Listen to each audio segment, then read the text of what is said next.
아멘. 로마서 3장 특히 21절부터 26절 그 안에 이 본문 읽었던 23절 24절은 복음 중의 복음, 즉 그 복음을 딱 두 절에 다 담아두었습니다. 모든 사람이 죄를 범하였으며 하나님의 영광에 이르지 못하였으나 그러나 그리스도 예수 안에서 어렵다 칭함을 받은 모든 백성들은 그 하나님의 영광에 이르게 되었다는 것입니다. 그래서 이 부분에 대해서 더글라스 무라는 신학자의 그 주석을 조금 인용하겠습니다. 성경에서 하나님의 영광, 원어로는 독사라고 하는데, 영광은 무엇보다도 하나님 자신의 경외로우신 임재를 일컫는다. 하지만 성경은 하나님의 사람들이 그 영광을 공유하게 된다고 가르친다. 따라서 영광은 신자들의 영원한 운명을 묘사한다. 유대 텍스트들은 아담이 최초의 타락으로 인해 하나님처럼 되는 영광을 상실한 것으로 말하고, 아담 이래로 모든 인간은 그 운명을 공유한다. 하지만 첫 아담이 상실한 것을 두 번째 아담인 그리스도가 회복시키신다. 그래서 오늘 예수 그리스도의 구원의 목적은 하나님의 영광이 우리 가운데 회복되어지는 것입니다.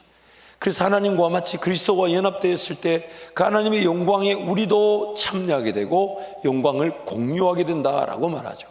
그러면서 그 인용된 빌립보서와 데살로니가후서와 로마서 말씀이 이렇게 말합니다. 빌립보서 3장 말씀 우리 함께 선포합니다.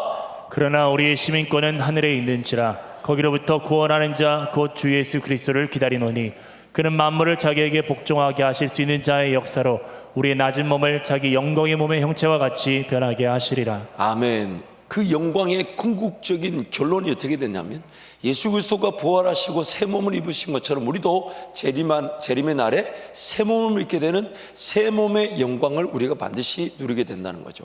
그러나 그 영광을 누리는 그날까지, 그럼 오늘 이 땅에서 우리의 삶은요? 그래서 데살로니가후서 2장에서 이렇게 인용된 것이죠. 함께 선포합니다. 주께서 사랑하시는 형제들아, 우리가 항상 너희에 관하여 마땅히 하나님께 감사할 것은 하나님이 처음부터 너희를 택하사 성령의 거룩하게 하심과 진리를 믿음으로 구원을 받게 하심이니 이를 위하여 우리의 복음으로 너희를 부르사 우리 주 예수 그리스도의 영광을 얻게 하려 하심이니라. 아멘. 영광을 얻게 하려 하신다. 그래서 예수 그리스도께서 우리를 구원하셔서 마침내 결말은 재림의 날에 그 새로운 몸을 입고 변화되어져 예수 그리스도가 영광을 입으신 것처럼 우리도 영광을 입게 될 것이고, 그리고 지금 이 땅에서 그 영광이 시작되어졌다는 겁니다.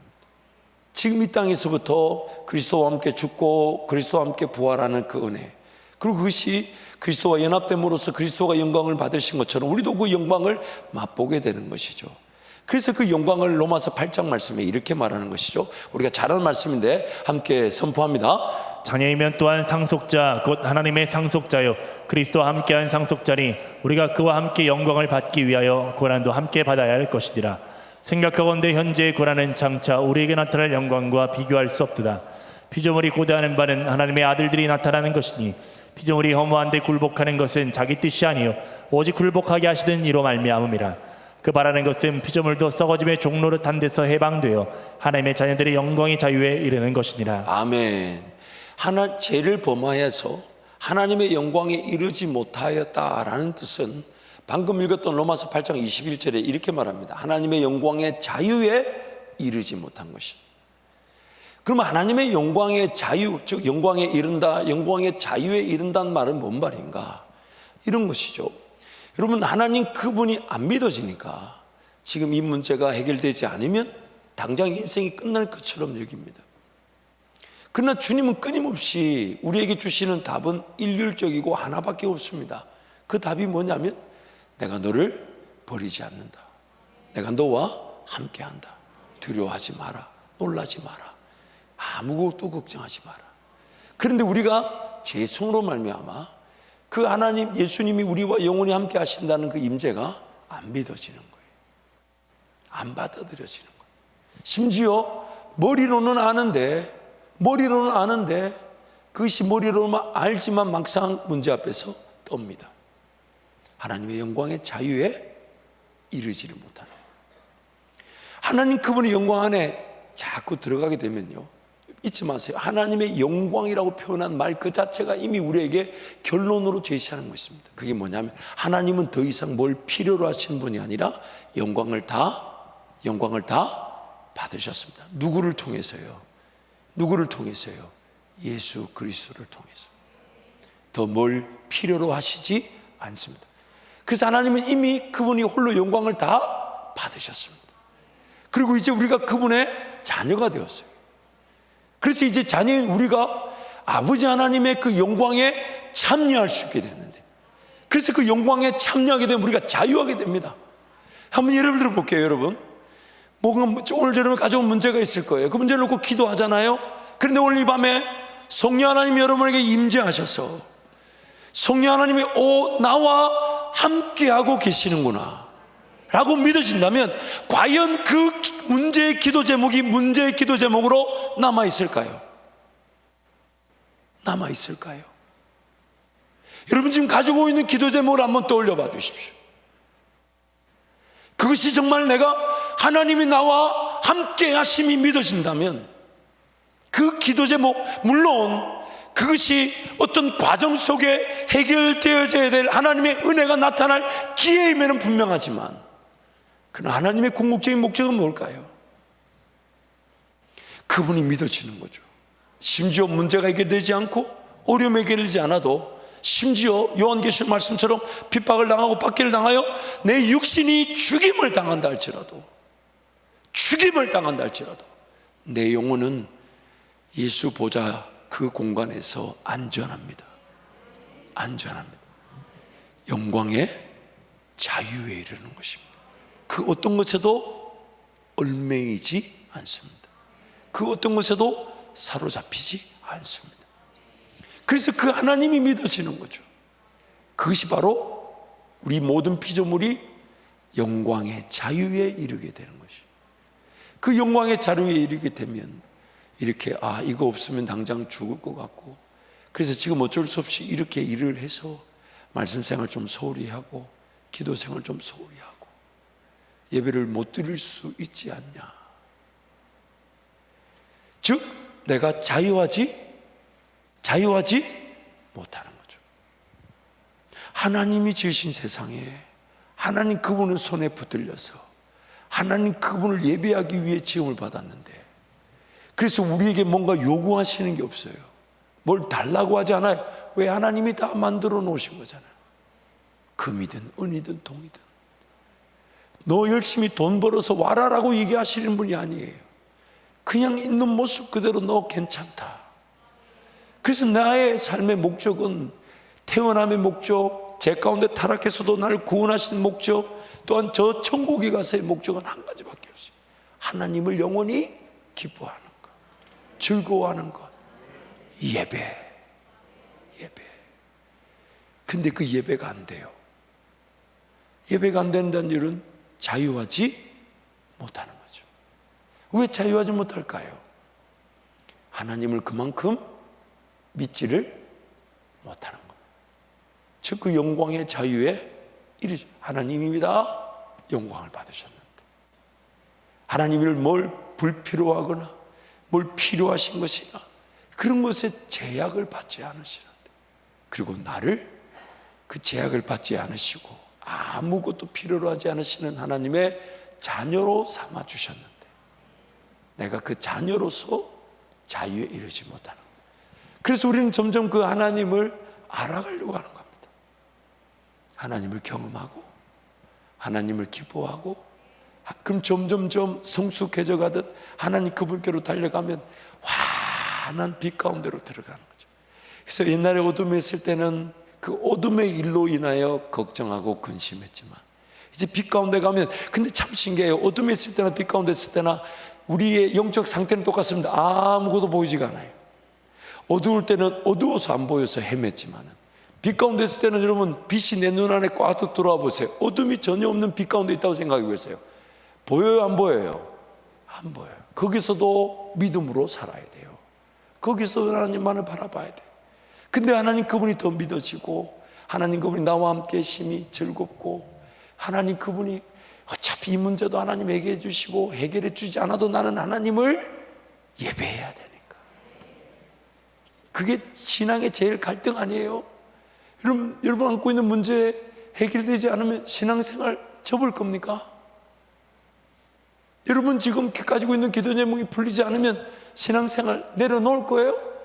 제가 확신하건대 여러분은 그런 믿음도 용기도 없어요. 없어요. 자신을 쉬는 사람 아무도 없어요.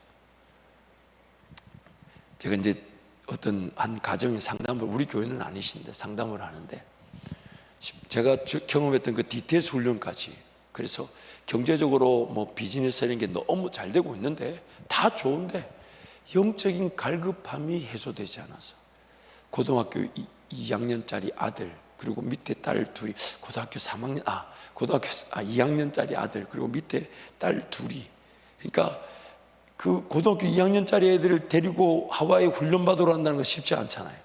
비즈니스 다 정리하고 애 셋 데리고 제 DTS로 온 거예요. 그래서 이제 그 영적인 갈급함이 해결되지 않아 비즈니스 잘 되던 거 다 정리하고 팔아버리고, 이렇게 더 이상 내가 뭔가 영적인 갈급함이 있는데 다른 게 다 잘 돼도 소용없다. 그 내려놓는 거, 그 보통 쉬운 일 아닌데 다 내려놓고 왔어요. 그러면서 이제 교제를 하는데 저에게 이제 상담을 하는 거예요. 목사님, 나 진짜 이제 뭐 해야 될까요?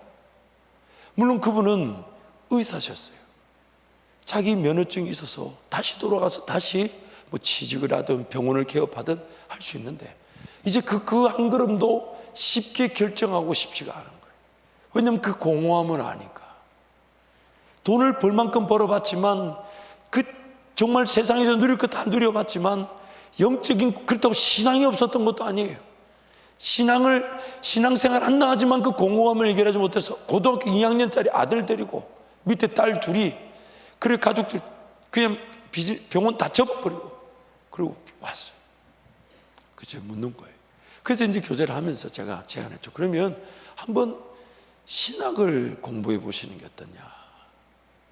그러니까 얼마 안 있다가 저를 만나서 그러는 거예요. 그러면 신학 공부를 하고 나면 그 다음은 어떻게 하냐. 왜 그런 고민하냐면, 이제 당장 아이가 고3이 되고, 그럼 얘를 한국에서 공부를 시켜야 될까, 아니면 신학 공부하기 위해 캐나다나 미국 가서 해야 될까. 그리고 신학 공부하고 나면 그럼 그 다음은 어떻게 해야 될까. 그래서 제가 뭐라 했냐면, 지금 순종하는 그 발걸음에서 하나님은 다음 발걸음도 열어주실 것이니까 그건 그때 가서 기도해야 될 제목이지. 이렇게 내 신학 공부하라고 그 다음은 그냥 뭐라 했겠어요. 나도 모른다. 내가 어떻게 하냐. 형제가 지금 가진 그 갈급함으로 남아있기가 아쉬워서 하나님을 좀 더 알아갈 수 있는 기회를 제안한 것이지. 그것이 사역의 발걸음이 됐지, 선교사의 발걸음이 됐지, 혹은 다시 온 일상의 그런 병원의 자리로 가게 하실지 나는 모른다. 그러나 그게 중요한 것이 아니라, 이거 발걸음을 취하고 나면 그 다음 발걸음 어떻게 되고, 그 다음 발걸음 다음에 어떻게 해야 되고, 그 다음 발걸음 한 걸음도 못 간다. 한 걸음도.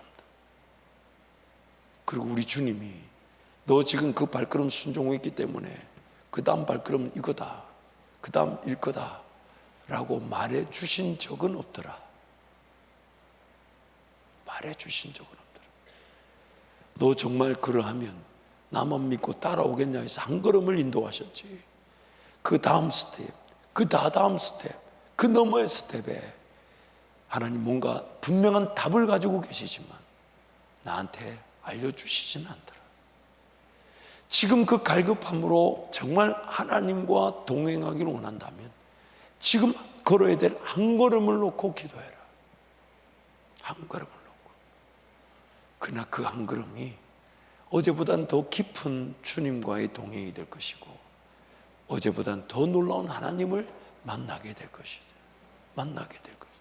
물론 이제 그분이 그래도 고민하고 기도해서, 그래도 지금 이제 그런 시도도 했지만 하나님 뜻이 있어서 다시 이제 오셔서 지금 이제 본인이 계신 그 지역에서 예수 전도단 사역에 얼마나 헌신적으로 이렇게 수고하시면서 평신도 간사로 그렇게 역할을 감당하고 계신지 하나님께 감사할 따름이죠. 저와 여러분도 마찬가지. 저와 여러분도 마찬가지. 하나님 나를 부르신 그 길에 내가 순종한다는 것은 하나님의 영광에 참여하는 길이 되고 영광의 자유에 이르는 길이 될 것입니다. 그런데 오늘 그렇다면 오늘 나에게 필요한 것은 하나님의 영광이 뭘까? 하나님의 영광에 이르는 자유는 뭘까? 내가 정말 영광에 이르기 위해서는 지금 내가 뭘 바라야 될까? 뭘 소원해야 될까? 그리고 뭘 붙잡고 기도해야 될까? 그리고 뭘 인내해야 될까? 이것이 오늘 성령께서 우리에게 가르쳐 주실 은혜일 건데, 그래서 방금 읽었던 로마서 8장 21절 지나고 나면 24절 25절이 이렇게 결론처럼 제시해요. 24절 25절 함께 선포합니다. 우리가 소망으로 구원을 얻었으되 보이는 소망이 아니니 보는 것을 누가 바라리요. 만일 우리가 보지 못하는 것을 바라면 참음으로 기다릴지니라. 아멘. 방금 전에 읽었던 말씀 뭐냐면, 모든 피조물이 고대한 바는 뭐냐면 하나님의 영광의 자유에 이르는 것인데, 그러기 위해서는 우리가 보지 못하는 것을 바란다면 참음으로 그 보지 못하는 걸 보여주실 성령 하나님을 기다리는 것이 오늘 우리의 신앙의 자세일 것인데, 그걸 기다리려고 하지 않습니다. 그러다 보니 내 삶이 내가 할 수 있는 것, 내 하고 싶은 것, 그러다 보니 내가 만약에 이렇게 발을 내디디려면 자식들은 어떻게 해야 되지? 직장은 어떻게 해야 되지? 내가 지금 20년 넘게 20년 다 돼가는데 이제 연금도 받으려는데 왜 하필이면 지금 1년만 지나서 나한테 감동을 주시지 지금 감동을 주셨을까? 물론 제가 소소한 일상에서 우리를 괴롭히는, 즉 그 참고 인내하며 주님 바라봄으로 주님과 함께 영광의 자유에 이르는 길을 순종하지 못하게 하는 여러 요소들을 다 이름 일일이 다 소개하자면 정말 엄청난 많은 양이 있습니다. 그런데 왜 그 한 걸음의 순종의 자리를 딛지 못할까요? 왜 딛지 못할까요? 왜 그 한 걸음을 하나님 앞에서 인내하지 못할까요? 그것이 오늘 본문 말씀에 답이 나와 있어요. 모든 사람이 죄를 범하였음에 하나님의 영광에 이르지 못한다. 즉 내가 죄에 짓눌려 있는 겁니다. 쉽게 얘기를 들어볼게요. 말씀을 읽어야 되면 알지만 말씀이 안 읽혀지는 이유는 뭘까요?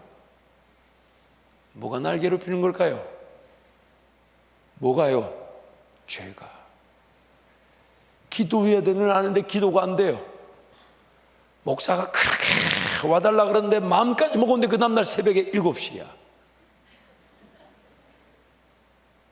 내 육신이든 내 정신이든 내 영혼이든 그 죄의 지배를 당하고 있는 거예요. 그럼 그 죄는 뭘까요? 오늘 우리가 먼저 풀어야 될 숙제가 이거죠. 예배 시간에 주님을 온전히 사모한다 하지만 예배 시간에 예배조차 잘 안 될 때가 있어요. 왜 그럴까요? 나를 괴롭히는 그 죄는 뭘까요? 모르고도 당하지만 심지어 해야 된다, 나 이 길 해야 된다, 이거 해야 된다 라고 생각하는데도 안 돼요. 안 돼. 모르고 죄 짓는 것도 너무 안타깝지만 알면서도 못해. 알면서도 못해. 왜 안 될까요? 죄가 나를 짓누르고 있는 거예요. 그럼 그 죄는 뭘까요? 그 죄는 뭘까요? 그래서 하나님이 그 죄를 우리에게 가르쳐 주기를 원하시죠. 그래서 우리가 방금 읽었던 로마서 3장 24절 25절 앞절 말씀에 이런 말씀이 나와요. 3절부터 20절 말씀인데 한 절씩 한 절씩 교독할까요? 그러면 어떠하냐? 우리는 나으냐? 결코 아니라 유대인이나 헬라인이나 다 죄 아래 있다고 우리가 이미 선언하였느니라. 기록된 바 의인은 없나니 하나도 없으며 깨닫는 자도 없고 하나님을 찾는 자도 없고 다 치우쳐 함께 무익하게 되고 선을 행하는 자는 없나니 하나도 없도다. 그들의 목구멍은 열린 무덤이요 그 혀로는 속임을 일삼으며 그 입술에는 독사의 독이 있고 그 입에는 저주와 악독이 가득하고 그 발은 피 흘리는데 빠른지라. 파멸과 고통이 그 길에 있어 평강의 길을 알지 못하였고 그들의 눈앞에 하나님을 두려워함이 없느니라 함과 같으니라. 우리가 알거니와 모든 율법이 말하는 바는 율법 아래 있는 자들에게 말하는 것이니 이는 모든 입을 막고 온 세상으로 하나님의 심판 아래에 있게 하려 함이라. 그러므로 율법 행위로 그의 앞에 의롭다 하심을 얻을 육체가 없나니 율법으로는 죄를 깨달음이니라. 아멘. 그리고 나서 오늘 본문 말씀이 나옵니다. 모든 사람이 죄를 범하였음에 하나님의 영광에 이르지 못한다. 결국 오늘 하나님의 말씀의 1차적인 목적이 뭡니까? 여러분 잊지 마세요. 죄에서는 용서를 받았지만은 여전히 죄의 지배에 시달리고 있습니다. 우리는 분명히 하나님의 자녀가 되었습니다. 그래서 우리의 죄에 대해서, 즉 하나님의 자녀로서 의롭다고 여김을 받았습니다. 그래서 죄는 용서를 받았습니다. 그런데 죄의 습관, 죄의 문화, 죄의 힘, 죄의 지배는 여전히 유효합니다. 그래서 날마다 죽을 기회가 있는 것이죠. 그래서 오늘 내가 지금 기도가 안 된다. 그럼 이제 이거가 궁금해야 돼요. 내가 지금 기도가 안 되도록 나를 다스리고 있는 죄는 뭘까? 내가 지금 하나님의 말씀을 읽어야 되는 줄 아는데 안 읽혀져. 그러면 나를 괴롭히고 있는 죄는 뭘까? 물론 당한 상처와 아픔일 수도 있고, 혹은 내 욕심과 정욕에 나도 모르게 내 시간과 물질을 허비하고 있는 것일 수도 있고, 혹은 전혀 내가 알지 못하나 내가 회개해야 될 죄가 있을 수 있습니다. 그럼 그 죄를 어떻게 발견하게 되냐? 둘 중에 하나예요. 율법으로는 죄를 깨달음이라. 그래서 이브리서 말씀에 하나님 말씀 살았고 운동력이 있어 좌우의 날선 어떤 검보다 예리해서 뭘 찔러 쪼갠다고요? 혼과 영과 및 관절과 옷을 찔러 쪼개서 지으신 것이 하나라도 드러나지 않음이 없다. 그래서 그 말씀의 결론이 뭡니까? 예수 바라보고 예수께로 나아갈지니라. 왜요? 예수 말고는 그 드러난 죄악을 용서해주고 치유해줄 자가 없기 때문에. 그럼 오늘 우리의 질문이 뭐가 돼야 될까요?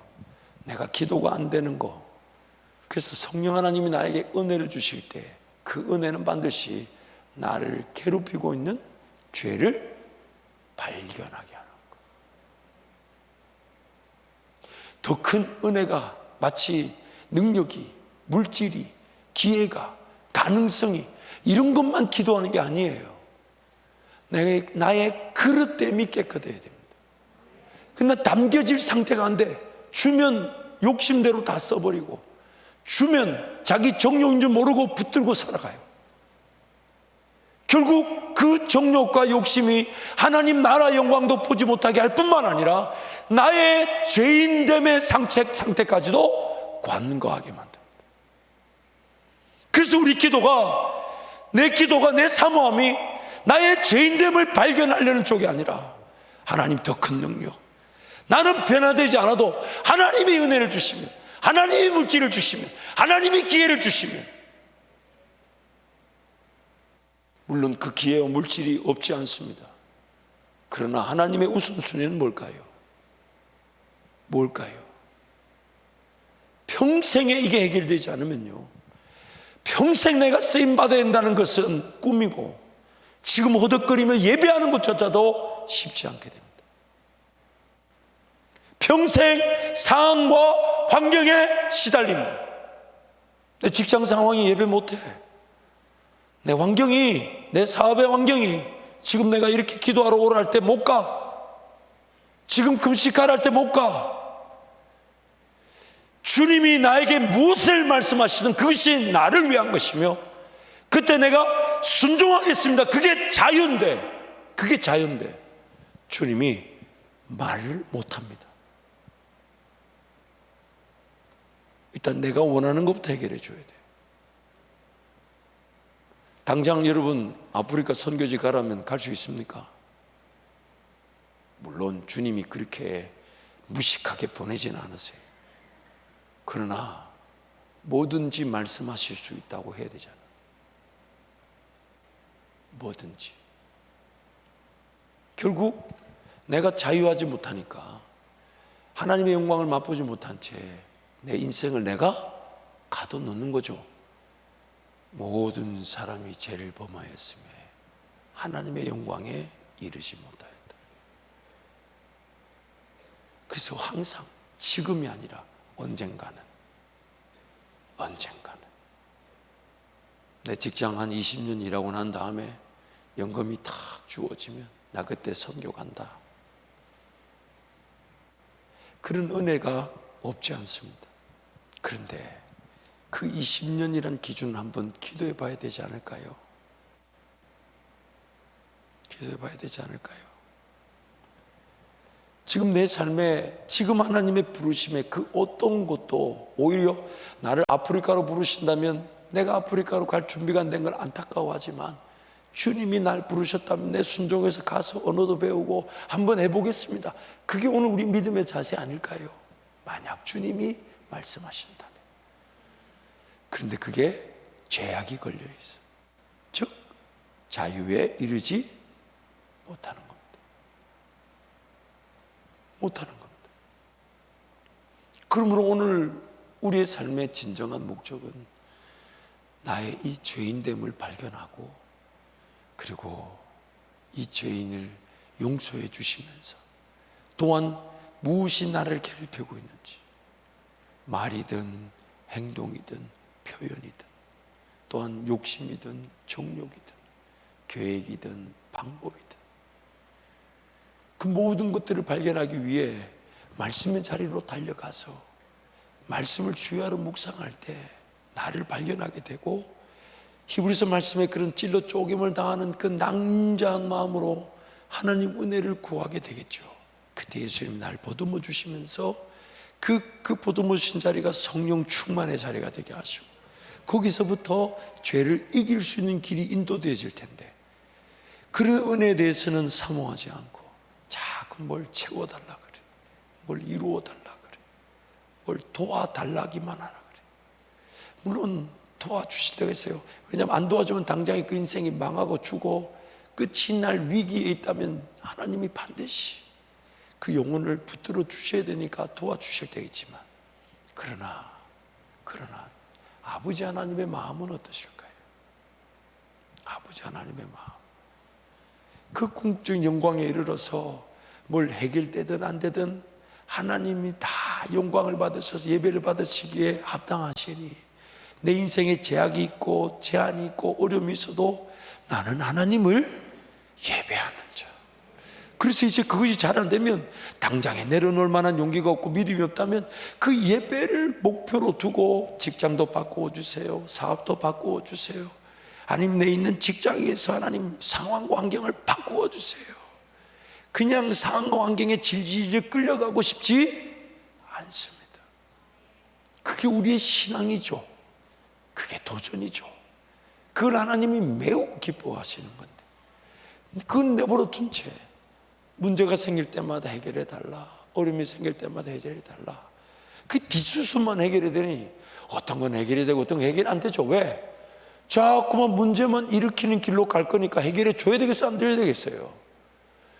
자기 욕심은 정리되지 않았고 자기 정욕은 정리되지 않았는데 그것 때문에 생겨난 문제는 결국 그 정욕과 욕심을 깨닫는 기회가 되어야 될 텐데 그거를 깨닫지 못한 채 해결해야 되려니까 어떤 기도 제목은 엄청나게 인내하죠.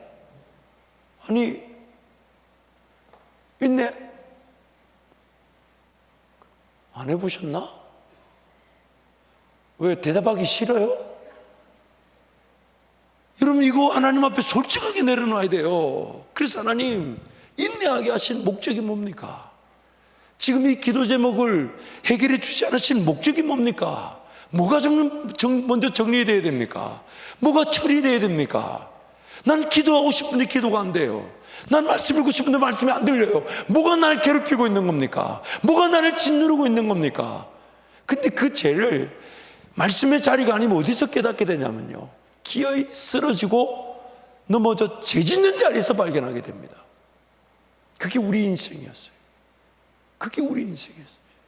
그래서 매일 주야로 말씀을 묵상하며 그 말씀이 꿀송이처럼 달게 느껴지는 것은 그 누군가의 얘기가 아닌 우리 모두의 얘기가 돼야 되는데 그게 안 된다는 것은 결국 그 안 된다는 그 이유가 죄에 갇혀 있는 거죠. 그게 뭔지 몰라요. 그래서 그걸 기도해야 돼. 하나님, 내가 이럴 때 왜 안 될까요? 꼭 죄 짓고 쓰러진 그 죄만 회개하는 게 아니라, 그것만 고침받는 게 아니라 하나님의 영광을 보지 못하게 하고 하나님의 영광을 사모하지 못하게 하고 그 영광에 발맞춰 걸어가지 못하는 나의 영적 상태, 죄에 짓눌려 있는 상태. 그럼 그 죄가 뭘까요? 그래서 그 말씀이 궁금해야 되죠. 할 수만 있다면 66권을 다 도파하고 싶죠. 왜? 내 죄를 발견할 수만 있다. 내 죄를 발견할 수만 있다. 근데 우리 죄가 그렇게까지 시도를 못하게 만들어요. 그러니까 마음은 못 이루되 육신이 약하다. 그럼 우리끼리 그렇게 편들어 줘야 되겠어요? 아니면 정말 나 이 육신 하나님 내버려 두지 마시고 제발 나를 그 죄의 자리에서 벗어나게 해 주십시오. 벗어나게 해 주십시오. 그래서 말씀을 통해 깨닫기를 원합니다. 그래서 말씀의 자리를 달려가요. 어떻게든. 근데 그거를 늘 주야로 묵상하지 않고 그때 말씀의 자리에 달려간다 해서 근데 어디서부터 읽어야 될지 몰라. 그러니까 주야 죄를 깨닫기를 원합니다. 이렇게 펴고 이렇게 집어서는 안 된다고. 엉뚱한 말씀 집으면 큰일 난다. 더 이상 예화를 들지 않겠습니다. 그러니 내 삶 자체가 말씀과 기도, 예배 중심의 삶이 하나님이 원하시는 삶이죠. 거기에 맞춰진 인생, 예배에 맞춰져 있고 말씀에 맞춰져 있고 기도, 물론 일정 부분 훈련의 기간이 있으니 지금은 하루에 한 장이라도 석 장이라도, 그리고 지금은 새벽기도 일주일에 2번이라도 3번이라도, 그러나 그 목표치는 예배와 말씀과 기도와 또는 교회 공동체를 위한 그 시간에 맞추어져 가는 것. 그리고 그것이 결국 나를 자유하게 할 것이니까. 자유하게 할 것이니까. 그래서 말씀을 통해 우리의 죄인됨을 깨닫는 것, 그게 가장 안전한 은혜인 것이고 확신한 은혜인 겁니다. 뭐가 이루어지지 않아도 나 같은 죄인을 용납해 주신 하나님의 사랑에 그저 감사할 수밖에 없어요. 그게 에베소 교회의 첫사랑인 겁니다. 예수님 날 위해 죽어주셨다는 그것만으로도 감격이 있다면 다른 그 어떤 은혜는 중요하지가 않죠. 그 은혜만으로도 매일 예배가 될 거 아닙니까? 그 은혜만으로도 살아갈 이유가 되는 것이죠. 자기의 죄를 깨닫는 것. 청교도 혁명이라 그러죠. 영국에 그런 종교의 핍박이 일어났을 때 그 종교의 핍박을 피해서 이제 신대륙으로 갔던 그런 청교도, 우리 퓨리탄이라고 그러죠. 이제 그 신앙이 그때 당시에는 교인이 되기도 굉장히 까다롭대요. 예를 들면 이렇게 질문했대요. 연세 드신 장로님들이 다 누가 교회 예수 믿고 교회 교인이 되기 위해서는 다 그 절차가, 그 중에 이제 질문하는 거예요. 당신 정말 예수님을 믿기 이전에 철저한 죄인이었음을 알고 계십니까? 네, 제가 죄인. 그래서 어떤 자매가 이제 그 질문을 받으면서 그렇게 대답했대요. 그러면서 그러면 예수 믿고 난 다음엔 어떻습니까? 제가 더욱 죄인임을 느낍니다. 그러면서 이제 마지막에 이렇게 질문합니다. 그러면 예수를 믿고 난 다음에 당신의 삶은 무엇이 변화되었습니까? 라고 물으니까 그 자매가 이렇게 얘기했대요. 제가 예수님 믿기 이전에는 죄를 짓고 싶고 죄를 향하여 달려가는 죄인이었다면 예수 믿고 난 다음에는 죄를 벗어나기 위해 하나님께로 달려가는 죄인입니다. 죄인입니다. 멋있는 고백이죠. 우리 평생에 어쩌면 자랑이라 말하긴 그렇지만 신앙의 가장 기초 아닐까요? 항상 그 죄인됨을 인하여 오늘 또 나는 어떤 욕심에 쓰러질지 모르고 어떤 정욕에 쓰러질지 모르고 너무 안타깝죠. 모르고 짓죠. 알고 짓죠. 지었던 거 또 짓죠. 이게 완전히 진퇴양난이에요. 죄가 우리를 얼마나, 그리고 뭐가 나를 괴롭히고 있는지 모르는데 그냥 기도가 안 되네, 예배가 안 되냐고 내버려 두는 그 우리의 죄인데. 그래서 로마서 8장 말씀에 이제 이렇게 제안합니다. 우리 25절부터 28절까지 함께 선포합니다. 만일 우리가 보지 못하는 것을 바라면 참음으로 기다릴지니라. 이와 같이 성령도 우리의 연약함을 도우시나니 우리는 마땅히 기도할 바를 알지 못하나 오직 성령이 말할 수 없는 탄식으로 우리를 위하여 친히 간구하시느니라. 마음을 살피시는 이가 성령의 생각을 아시다니 이는 성령이 하나님의 뜻대로 성도를 위하여 간구하심이니라.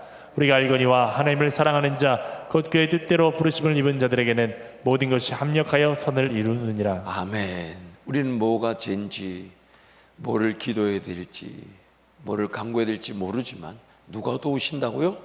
성령 하나님. 그럼 오늘 우리의 관심과 초점은 뭐가 돼야 됩니까? 성령의 음성을 식별할 줄 아는 거예요. 과연 이게 성령의 음성일까 아닐까? 과연 사실 제가 오늘 말씀을 준비하면서 어제 한 사건을 겪으면서 나는 아직 멀었다. 나는 아직 멀었다. 나는 아직도 멀었다. 참, 여러분 앞에 목사라고 서기가 너무 부끄러워요. 아직도 멀었다. 그래서 주님께 또 묻죠. 물론 또 저의 교만함은 있어서 내가 그래도 몇몇 교인들보다는 낫겠지 이런 생각도 합니다. 그만큼 죄인인 거예요. 그렇지만 말씀을 전하려고 하면 주님이 나에게 믿음을 주셔야 되고 용기를 주셔야 되니까. 그래서 아무리 피곤해도 기도의 자리로 갈 수밖에 없어요. 왜냐하면 그거 나 개인의 문제가 아닌 이 자리에서 말씀을 전하고 이 자리에서 우리 성도들에게 하나님의 그 인도하심에 함께 걸어가자고 독려해야 되는데, 그래서 또 새벽에 매달 주님 나 같은 죄인을 불쌍히 여주시고 쓰임받고 버려지지 않게 하여 주시되 저부터 더 주님 닮아가길 원하고 저부터 주님의 은혜가 필요합니다. 도대체 나를 괴롭히는 게 뭔지 주님 알려주세요. 깨닫게 해주세요. 성령 하나님 들려주세요. 그래서 성령 하나님이 들려주시려고 기록된 말씀을 기록해 놓은 곳이잖아요. 그 말씀이 없이 여러분 가만히 기도하면 그 기록된 성경 없이 그 성경에 있는 내용들 우리에게 다 들려지고 깨달아지겠습니까? 그럼 우리 이제 말씀의 자리에 갈 때마다 사모함이, 어떤 사모함이냐면 나를 발견하는 것, 죄인됨을 발견하는 것, 끊임없이 나를 괴롭히고 있는 그 죄의 지배를 발견하는 것. 그래서 예수님 찾지 않으면 안 될 만큼, 예수님께 달려나가지 않으면 안 될 만큼 나에게 은혜 주시기를. 그 어떤 직장이 잘 되고 그것도 물론 기도해야 되지만 그 어떤 은혜보다 나 같은 죄인이 용서 안 받았다는 것과 나 같은 죄인이 예수님 없이는 살 수 없다라는 그 고백을 할 줄 아는 것, 그것이 오늘 매 순간의 신앙의 시작이어야 되며 기본이어야 되며 거기서부터 우리는 매일을 살아가야 되는 것이죠. 이제 한번 동서로 같이 기도하겠습니다. 여러분 기도하실 때 하나님 나에게 은혜를 베풀어 주시되 죄를 짓고 난 다음에 그 죄를 깨닫는 것이 아니라 죄 짓기 이전에 나를 괴롭히고 그래서 기도가 안 되게 하고 예배가 안 되게 하고 교회에 섬기지 못하게 하는 그 모든 죄의 지배 현상을 깨닫게 하여 주십시오. 성령의 음성을 식별할 수 있게 해 주십시오. 말할 수 없는 탄식으로 나를 위해 기도해 주시는, 뭘 기도해야 될지 모르고 뭘 사모해야 될지 모르고 뭘 바라야 될지 모르는 나를 위해 성령이 말할 수 없는 탄식으로, 그래서 여전히 죄짓고 있고 죄 가운데 머물고 있어도 어떻게 해서든 나를 끌고 오셨던, 그래서 모든 것이 합력하여 선을 이루셨던 그 성령의 은혜를 기대하면서 하나님 말씀의 자리, 기도의 자리가 살아날 수 있도록, 그래서 하나님 내 죄의 지배 현상을 깨닫게 하여 주십시오. 그 죄 때문에 가려진 하나님의 영광을 보게 하여 주십시오. 하나님 그분을 온전히 따르게 하여 주옵소서. 주님 세 번 잡고 함께 동성으로 기도합니다. 주여